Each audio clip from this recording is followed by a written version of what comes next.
Hello and welcome back to my channel. I am so happy you decided to click on this video. Today I am going to talk about all of the best books I've read so far in 2023.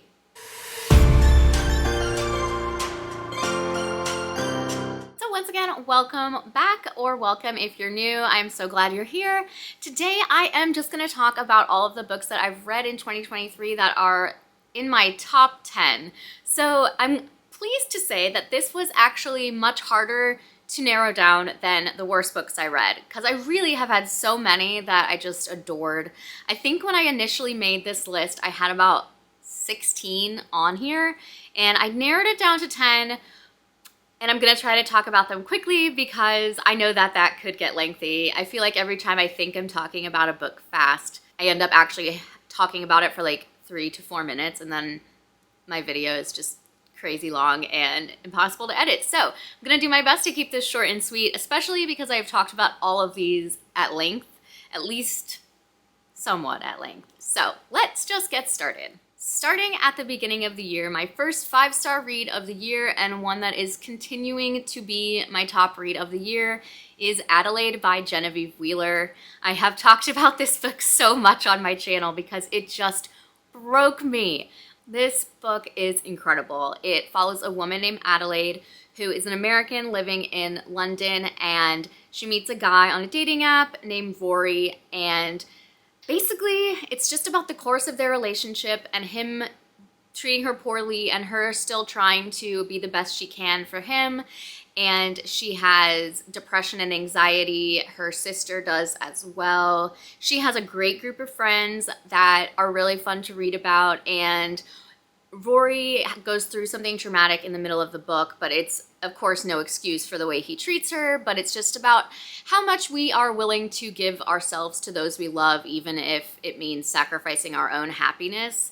I just thought this book was so beautifully written and so relatable. This book isn't very long, it's only about 300 pages, but somehow the author manages to just suck you into this world and make you feel so strongly about these characters. Rory is definitely that guy or girl in your life, or person in your life, that you just can't seem to shake no matter how much they hurt you. They just do something to you that you just can't let them go.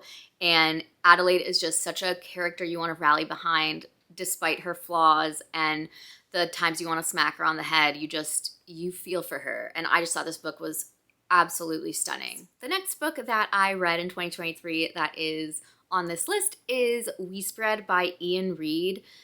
Whew, this one really got me. So this is sort of a psychological horror book.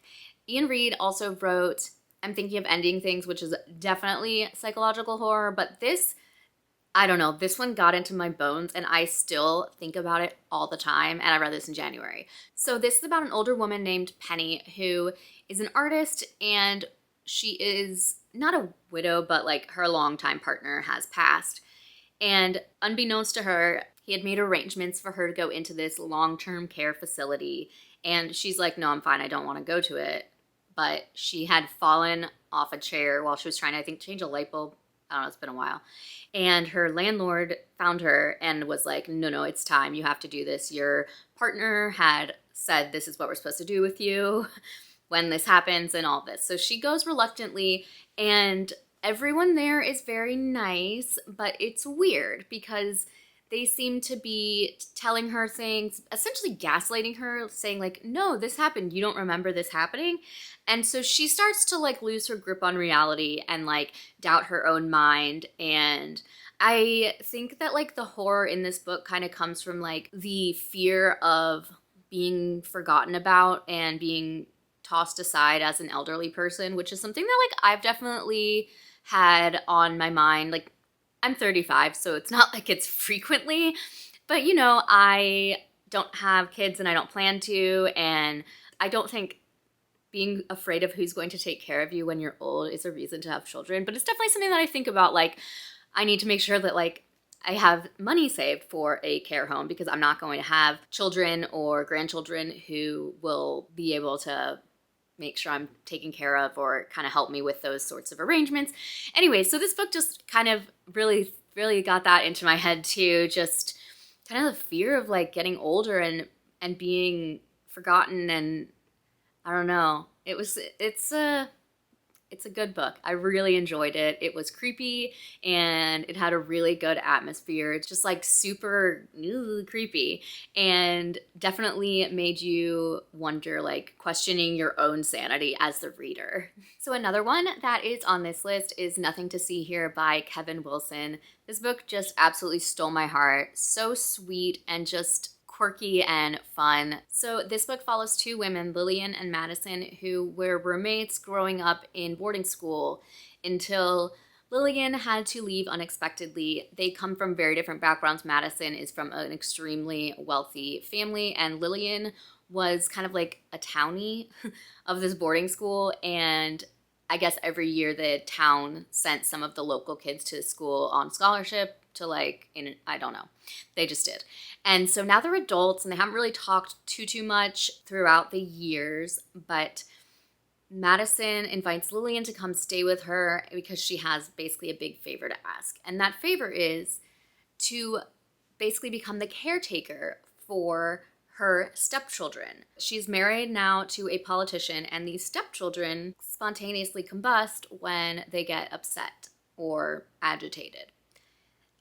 Super crazy premise. Madison and her husband just don't really want anything to do with these kids. They just don't want them to be in the public eye because he is a politician with like his sights set on the presidency.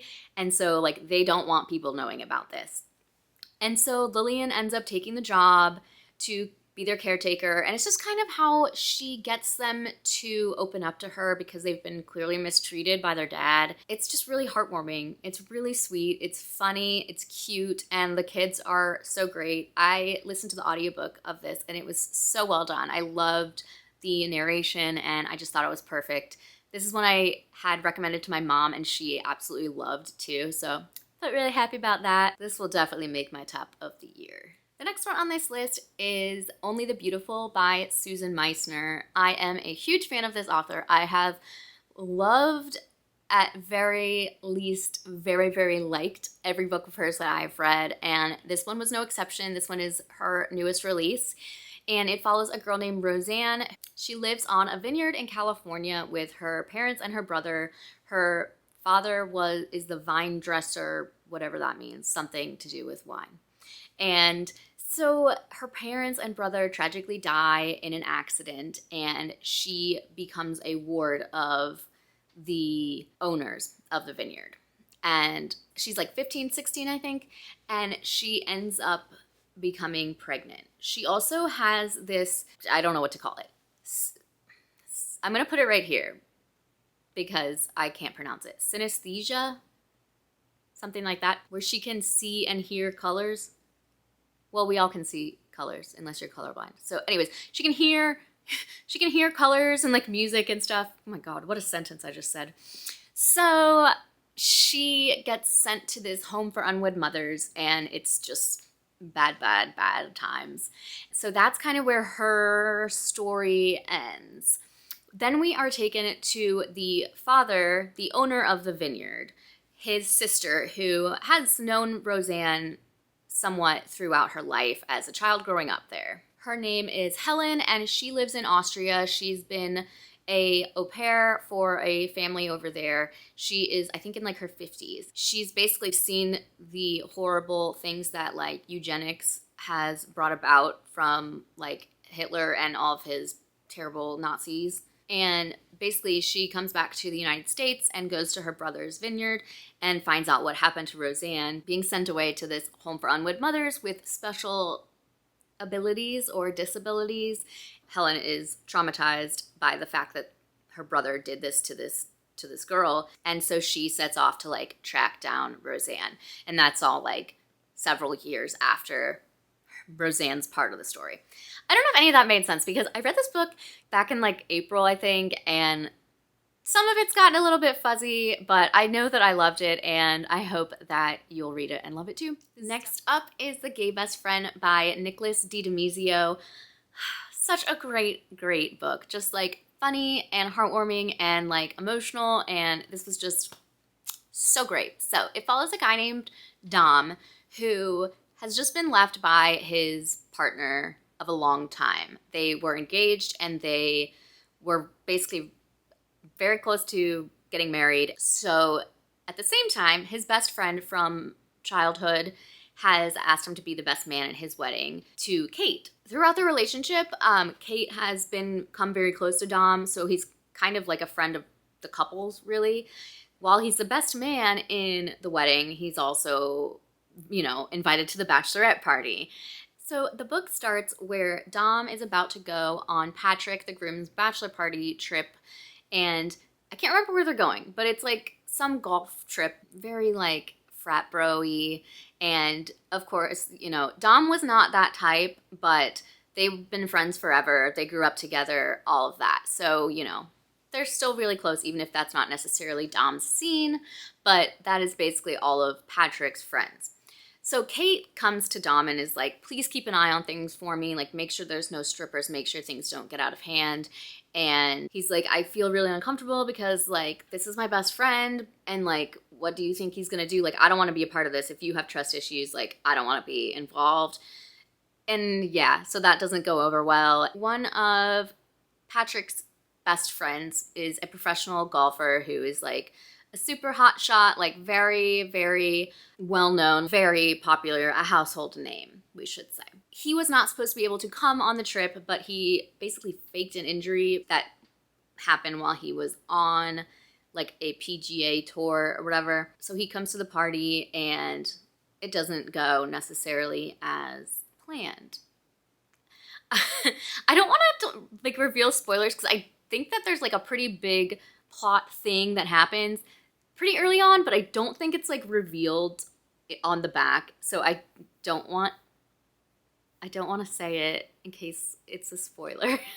Basically, it's just a lot of he said, she said, trying to be the best friend for everyone while dealing with his own grieving of his relationship, and maybe a little romance also for Dom.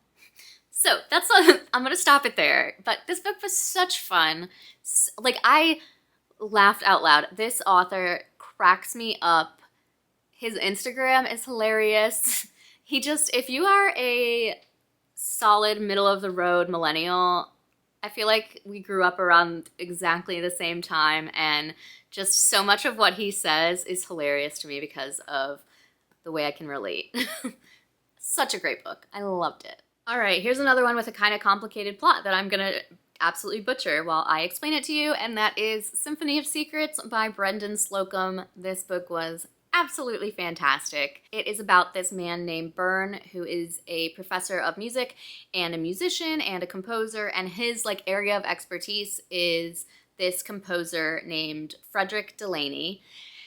And so this is kind of how he like did his dissertation and all of this stuff. So he gets a call from the head of the Delaney Foundation, which is, I don't remember who's in charge of it, some relative of late Frederick Delaney, this incredibly prominent composer from the 1920s, and says, we found this piece of music that we thought was lost forever, and we need you to go through it and like authenticate it and like make sense of it, because this composer was really well known for doodling on the edges of like certain things, and it's almost like a language that Byrne has been able to decipher through comparing with everything. So he's of course going to do this, but in doing so, he finds out there's a couple symbols that like don't really make sense compared to stuff that he's like already known about. So we also flash back to the 1920s where Frederick Delaney meets a woman named Josephine Reed, and she is like an unhoused woman, but she has just an absolute gift for music and being able to like hear music in the sounds around her. And so they sort of work as a partnership, and she is black and he's white. So in addition to being a woman, she has already another card stacked against her in becoming, well known for her music. So they kind of team up. She's also kind of just a little bit off. I don't know. So she frequents these jazz clubs, but she's getting kind of like made fun of, and they kind of try to kick her out a lot. So this is kind of a really good plan for Frederick. But in the present day, Byrne is kind of like trying to figure this out. Like, well, did he have someone working with him? And throughout like technology, we kind of come to find out maybe there was a little more to it than we were led to believe by Frederick Delaney. But at the same time, of course, the foundation is like, no, that's not what we asked you to do. You need to just fix this music so we can put on this production, all of that stuff. So it gets very like political and red tapey, and yeah, it is so good. It's definitely similar to his previous book, The Violent Conspiracy, in the sense that he's taking a really thrilling plot and adding in his passion for music along with like racial issues. It's really, really well done. I think this is just absolutely incredible. The Spectacular is the next one on my list by Fiona Davis. This is so much fun and just such a really exciting and unique read. So this takes place in 1956. This 19-year-old woman named Marion has just finished high school and is basically expected to get married to her high school sweetheart relatively soon. If she wants to go do a sort of continual education, basically her dad, she lost her mother at a young age, but her dad is like, you can go to secretarial school, you can come work for my company. She wants to be a dancer. She wants to be a rockette, and she teaches at a dance studio in her hometown outside of New York City, but she ends up getting fired because the owner of the studio, does not like the way she teaches, kind of a little more free, not so rigid as a ballet teacher is stereotypically. So she gets fired. She doesn't tell anybody, but she does find out about an open call for the Radio City Rockettes. So she goes to New York City to audition, not really thinking anything of it, but she gets chosen. So she ends up moving to New York against everyone in her life telling her this is a terrible, terrible idea. And, you know, she meets roommates and she has a lot of fun and meets a guy, and that's great. At the same time, there is this madman setting bombs off around New York City, and this is a thing that actually happened, which blew my mind to find out. They're not like huge bombs that like kill people necessarily, but like people are getting injured, and I think at some point a couple got killed. Anyways, one of them goes off during a performance of the Radio City Christmas Spectacular. Marion ends up getting involved in the investigation with someone that is working to solve a case. I'll leave it at that. It was really good. I loved the like New York City imagery. I loved the whole behind the scenes of being a rockette. And I just thought that was such fun to read about. And then this whole kind of thrilling element with the bombings. I mean, I really enjoyed this. I think it was really entertaining and it totally kept my attention from beginning to end. I was so invested. And then I got to go down the fun Wikipedia rabbit hole learning about the actual New York City bombings in the 50s. Next is The Quiet Tenant by Clémence Michalon. I'm only saying this like that because I listened to the audiobook and I literally looked at the name and I'm like, Clémence Michalon. But when I listened to the audiobook, the way that it was read was like, oh, that is French, cool. So don't think I'm just being annoying by pronouncing it like that. It's something like that. Anyways, doesn't matter. This was so good. This is a thriller about a man who has kept a woman in a shed in his backyard for quite some time. He's on his like 5th or 6th or something woman that he's kept in the shed that he's kidnapped. He lives like a totally normal life. He has a teenage daughter and his wife passed away. His in-laws owned the house that they lived in and are basically like, you need to move. Like, you can't stay in this house. I don't know about their relationship, I guess. But he essentially has to make the woman in the shed be like their new roommate with him and his daughter and introduce her as such. And of course, he's like threatening her and all of that. At the same time, we are getting the perspective of this woman that lives in town that just absolutely is just enamored of him. You know, of course, knows nothing of what's going on at home. He's like very well respected and well loved in the town he lives in. So it's really interesting to get the different perspectives. So we get Rachel, who is the woman in the shed, Cecilia, his daughter, and Emily, who is the woman that is like just obsessed with him. Which I think is really cool that we don't get the perspective of Aiden, who is the guy, just all the women in his life. So, you know, Rachel sees this as a chance to kind of maybe escape. She's trying to get Cecilia on her side, and it's so like just thrilling, and it holds your attention, and I just could not get enough of this book. I listened to it in a day. Like, I mean, this was definitely a unique thriller that I can't recommend enough.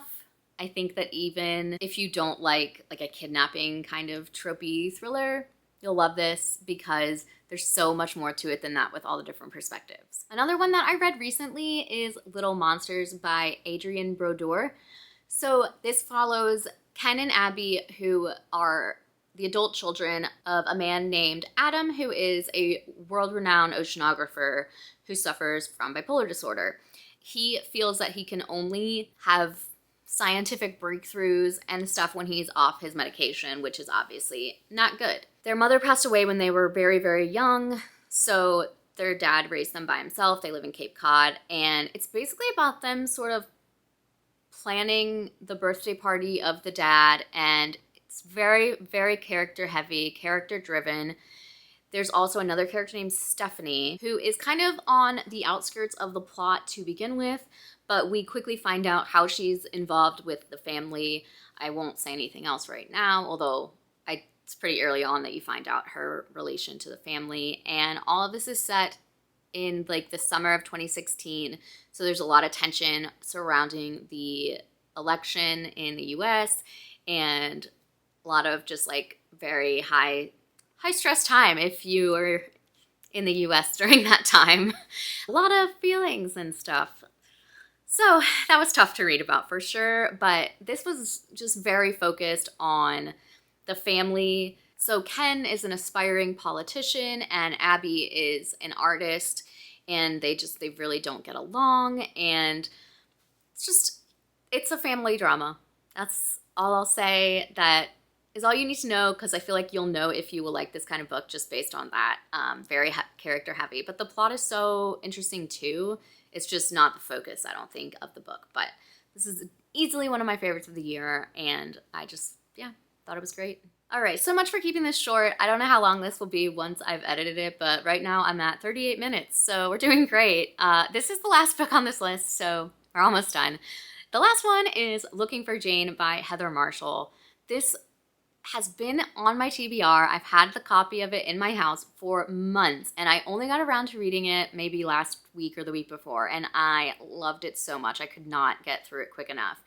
So this is kind of a complicated plot to explain, but I will do my very best. We all know that doesn't give me high hopes, but we're gonna try. So it follows 3 timelines. In 2017, a woman named Angela finds a letter in like this antique chest at the store she works at. I think actually I'm just gonna read the synopsis from Goodreads because this book is way too complicated, and I'm going to embarrass myself and annoy every single person watching this video if I try to explain it in my own words. So here we go. 2017, when Angela Creighton discovers a mysterious letter containing a life-shattering confession, she is determined to find the intended recipient. Her search takes her back to the 1970s when a group of daring women operated an illegal underground abortion network in Toronto known only by its whispered code name, Jane. 1971. As a teenager, Dr. Evelyn Taylor was sent to a home for fallen women where she was forced to give up her baby for adoption, a trauma she has never recovered from. Despite harrowing police raids and the constant threat of arrest, she joins the Jane Network as an abortion provider, determined to give other women the choice she never had. 1980. After discovering a shocking secret about her family, 20-year-old Nancy Mitchell begins to question everything she has ever known. When she unexpectedly becomes pregnant, she feels like she has no one to turn to for help. Grappling with her decision, she locates Jane and finds a place of her own alongside Dr. Taylor within the network's ranks, but she can never escape the lies that haunt her. So good. I just couldn't put this book down. The 3 timelines did get like maybe a tiny bit confusing at a certain point, but it was so good and such an important book. I felt like, I guess if you have an opinion that abortion is murder, maybe I guess you won't like this, but like if there's one thing that this book tells you, it's that abortion is healthcare. It is healthcare, and it is not like a luxury, and it's not nobody wants to have an abortion. I'm not trying to like be preachy, but like that's the facts. Like nobody wants to do this. The women that need to get abortions are oftentimes terrified, scared, really, really sad, and abortion just needs to be available to anyone that wants one without needing so many criteria. It's healthcare and it needs to be seen as such. And that will be the end of my soapbox for that. One thing that I definitely want to know, even though like obviously reviews can be very subjective, but this book on Goodreads has 19,769 ratings and it still maintains a 4.4 stars, which I just think is incredible. I mean, generally if a book has that high of a star, it's because it doesn't have that many ratings. So if that gives you any sort of little bit about how incredible this book is, there you go. Whew, we did it. We made it through. These are my top 10 books of 2023 so far. And if you enjoyed any of these too, I would love to know your thoughts and opinions. Let me know what your favorite book is of the year so far. I can't wait to see what other books I'm going to have in store and compare this list to the one I do at the end of the year. So thank you so much for watching. I hope you enjoyed this video. And if you haven't subscribed, I would love it if you would. If you want to give this video a thumbs up, that would be so awesome. And I will see you in the next one.